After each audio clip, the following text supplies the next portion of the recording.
महाभारत महाकाव्य की रचना महर्षि व्यास ने की थी, लेकिन ये केवल उनके योगदान से ही सीमित नहीं था। माना जाता है कि विभिन्न ऋषियों ने अनेक पीढ़ियों में काम किया था ताकि इस महाकाव्य को समृद्धि और महत्व मिल सके। उनमें से कुछ ऋषियों के नाम निम्नलिखित हैं। वैशंपायन ऋषि। व्यास के शिष्य वैशंपायन ऋषि ने महाभारत की कथाएं ब्राह्मणों को सुनाई और इसे संकलित किया। सुतज्ञ ऋषि। वैशंपायन ऋषि के बाद सुतज्ञ ऋषि ने भी महाभारत की कथाएं सुनाई और आगामी पीढ़ियों तक पहुंचाई।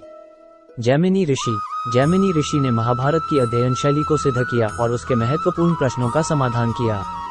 अष्टावक्री ऋषि। महाभारत में अष्टावक्री ऋषि के द्वारा उपदिष्ट धार्मिक और दार्शनिक विचार भी मिलते हैं। शुकदेव ऋषि।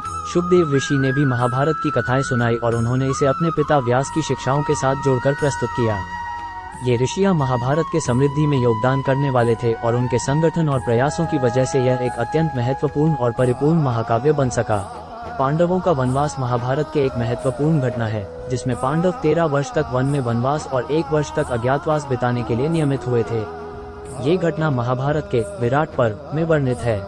युधिष्ठिर। वनवास के दौरान युधिष्ठिर ने वन में ब्राह्मण की भूमिका निभाई, जिससे वे अपने आत्मविश्वास को बनाए रख सके और वनवास की कठिनाइयों का सामना कर सके। भीम। भीम को वन में रसोइया की भूमिका मिली थी। उन्होंने महाराज विराट के दरबार में रसोई कार्य किया और अपनी शक्ति का प्रदर्शन किया। अर्जुन। अर्जुन को नृत्य की शिक्षा मिली थी, जिससे वे वीरगाथाओं का अभ्यास कर सके। नकुल। नकुल को घोड़ों की देखभाल करने की भूमिका मिली थी। उन्होंने अपनी देखभाल से वीरगाथाओं के साथ घोड़ों की भी कहानियां सुनाई। सहदेव। सहदेव को गोपालक की भूमिका मिली थी और वे गौवंश की देखभाल करते थे।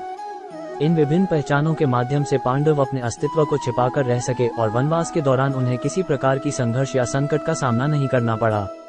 वनवास के बाद पांडवों ने अपने कौरव साहसियों के खिलाफ महाभारत युद्ध का आयोजन किया, जिसमें धृतराष्ट्र के सपुत्र दुर्योधन के नेतृत्व में कौरव पक्ष और युधिष्ठिर के नेतृत्व में पांडव पक्ष ने भाग लिया। ये युद्ध महाभारत महाकाव्य का महत्वपूर्ण हिस्सा था, जिसमें धर्म, कर्म और युद्ध की उच्चतम शिक्षाएं दी गईं। जय और विजय। पहले महाभारत का मूल नाम जय था, जिसका अर्थ होता है विजय या जीत।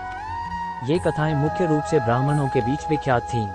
बाद में महाभारत की कथाओं का विस्तार किया गया और उसे विजय कहा गया, जिसका अर्थ होता है विजय या जीत। आखिरकार इस महाकाव्य को और भी अधिक विस्तार देने के बाद उसे महाभारत के नाम से जाना जाने लगा, जिसका अर्थ होता है महान भारत। इस प्रकार महाभारत का नामकरण अपने विभिन्न रूपों में विकसित हुआ और आखिरकार महाभारत ही उसका प्रमुख और प्रसिद्ध नाम बना।